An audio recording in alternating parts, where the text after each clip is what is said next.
모두 정신 차려. 피에르 폴리에버는 보수주의자들 중 최악이고 자유당은 위선자놈들이야.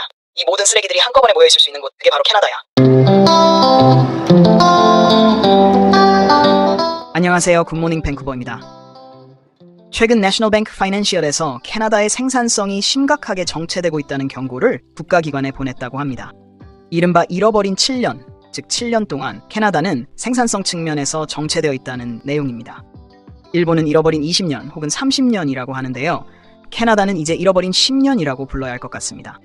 어떤 내용인지 간단하게 알아보면 캐나다는 잃어버린 10년을 눈앞에 두고 있다. 지난 7년 동안 침체기였고 향후 전망도 좋지 않아 곧 10년을 제자리에서 맴돌게 될 것 같다. 뭐 그런 이야기입니다.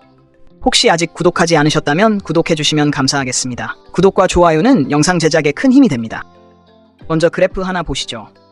이 그래프는 지난 2016년 1, 4분기를 100으로 보았을 때 미국과 캐나다의 1인당 GDP 변화를 나타낸 그래프입니다. 보시다시피 미국은 코비드 시국 때 잠시 주춤했던 것을 제외하고는 꾸준히 상승하고 있고 캐나다는 미국에 비해 그 기울기가 매우 낮음을 알 수 있는데요.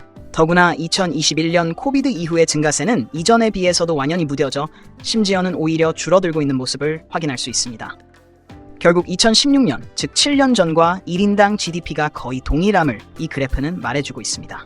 물론 인플레이션을 감안한 1인당 실질 GDP입니다. 자, 그러면 구매력 평가, 즉 Purchasing Power Parity를 반영한 1인당 GDP는 어떨까요? 이 그래프를 보면 2000년대 초반 미국의 85% 수준이었던 1인당 GDP는 2024년 현재 약 76% 수준으로 급락했음을 알 수 있습니다. 즉 미국에 비해 1인당 GDP가 날로 하락하고 있다. 다시 말해 캐나다라는 국가의 생산성이 점점 떨어지고 있다는 이야기입니다. 마지막으로 이 표를 한번 보시죠. 이 그래프는 캐나다의 노동 생산성 증감 추이를 표시하고 있는데요. 보시다시피 2021년부터 작년 2023년까지 캐나다의 노동 생산성은 3년 연속 최악의 수준으로 감소하고 있음을 알 수 있습니다. 다행히 지난 분기에는 노동 생산성이 증가했다고 하는데요. 그것도 무려 7분기 만에 증가라고 합니다. 자, 앞에서 살펴본 바와 같이 캐나다의 생산성은 날로 하락하고 있음이 분명해 보입니다. 그에 따라 삶의 질도 역시 점점 나빠지고 있는 상황이고요. 이러한 상황에 대해 캐네디언들은 어떻게 생각하고 있을까요? 기사와 관련한 반응들을 모아보았습니다. 먼저 캐나다 삶의 질에 대한 매우 자조적인 댓글들이 많이 보입니다. 캐나다의 생산성은 수십 년 동안 스위스 수준에서 그리스 수준으로 떨어져 버렸어. 물가는 스위스 수준인데 월급은 그리스 수준이지. 그리고 일하느라 빡세기는 또 미국 수준이야. 이게 다 글로벌 신자유주의 덕분이지 뭐. 신자유주의란 이런 거야. 정부가 시민들은 신경 쓰지 않고 마켓에만 신경 쓰는 거지.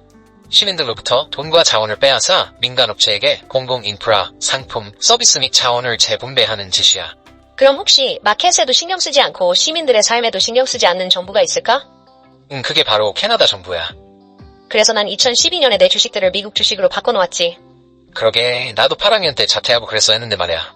자퇴하고 그냥 집을 한 채 샀어도 좋았을 거야. 그리고 캐나다 정치에 대한 아주 신랄한 비판이 있어 하나 가져왔는데요. 주로 트루도와 자유당 정부를 비판하고 있지만 여기 아주 뼈 때리는 댓글이 있습니다. 모두 정신 차려. 피에르 폴리에버는 보수주의자들 중 최악이고 자유당은 위선자 놈들이야. NDP는 자유당 놈들이나 부추기고 있고 녹색당 놈들은 그냥 쩌리들이지. 이 모든 쓰레기들이 한꺼번에 모여있을 수 있는 곳, 그게 바로 캐나다야. 누가 캐나다를 이렇게 만들었냐고? 나야. 나 트루도가 다 한 거야. 이상으로 캐나다의 잃어버린 10년과 그에 대한 캐네디언들의 반응을 알아보았습니다. 캐네디언들은 정부와 정치권에 대한 불신과 불만, 그리고 이민정책에 대한 여러 가지 이견들을 가지고 있는 것으로 보입니다. 혹시 아직 구독하지 않으셨다면 구독해주시면 감사하겠습니다. 구독과 좋아요는 영상 제작에 큰 힘이 됩니다. 시청해주셔서 감사합니다.